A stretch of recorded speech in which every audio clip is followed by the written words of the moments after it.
Austin News first at 4.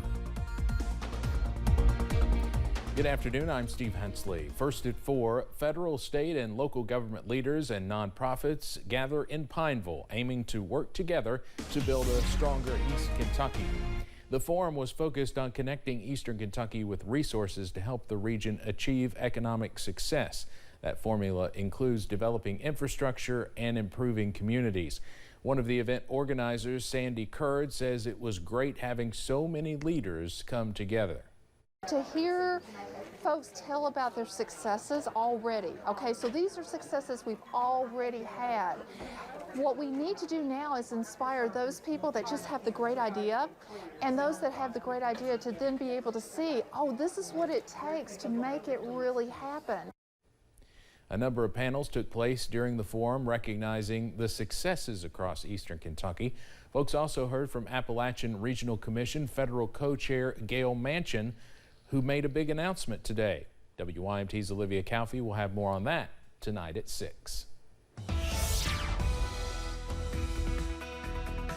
Well, we are warm on your Thursday. Most of us right now in those lower 80s. Also, most of us are dry, but we are watching out for a few showers this afternoon. Here's a live look at the radar. As you can see, most of us are dry, but some heavier showers now near the Mountain Parkway over places like northern Breathitt County into southern Wolfe County, also portions of Lee County as well. Some heavier showers here. A heavier shower also just to the south of downtown Stanton in Powell County, and that will continue moving up into the direction of Stanton. So just a heads up, some heavier showers and maybe some thunder and lightning as this cell rolls through later on this afternoon. Those temperatures right now are warm in the upper 70s and lower 80s, 81 for Jackson, 82 in Pikeville, 79 in Somerset, and 78 right now over in London at this hour. Now, rain chances do continue into tonight, but higher rain chances on Friday, also into Mother's Day weekend as more showers and possibly a few thunderstorms out there.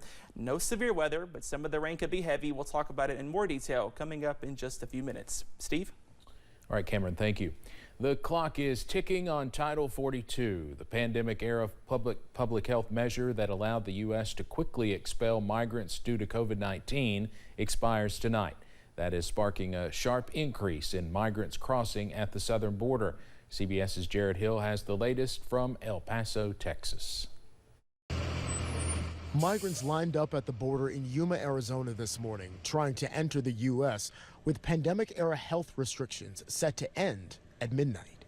The lifting of the Title 42 public health order does not mean our border is open. U.S. officials are warning migrants not to risk their life savings only to be sent back. A new policy prevents migrants from gaining asylum in the U.S. without first applying online or seeking protection in a country they already passed through. Those who repeatedly try to cross illegally could be barred from entering the U.S. for 5 years. Title 42 is still in effect, and already there's been a sharp increase in crossings. In fact, earlier this week, U.S. Border Patrol reported a one-day record of more than 10,000 apprehensions at the southern border.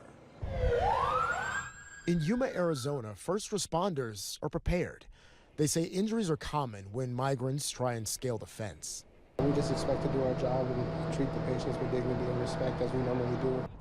Many migrants are following the rules. At a camp in Mexico, this 14-year-old girl is constantly refreshing her phone, hoping to get an asylum hearing for her and her family. Congressional Republicans are critical of the Biden administration border policies. The House votes on a bill today aimed at strengthening enforcement at the border, but the president has said he won't sign it. Jared Hill, CBS News, El Paso. The administration has introduced new legal pathways into the United States.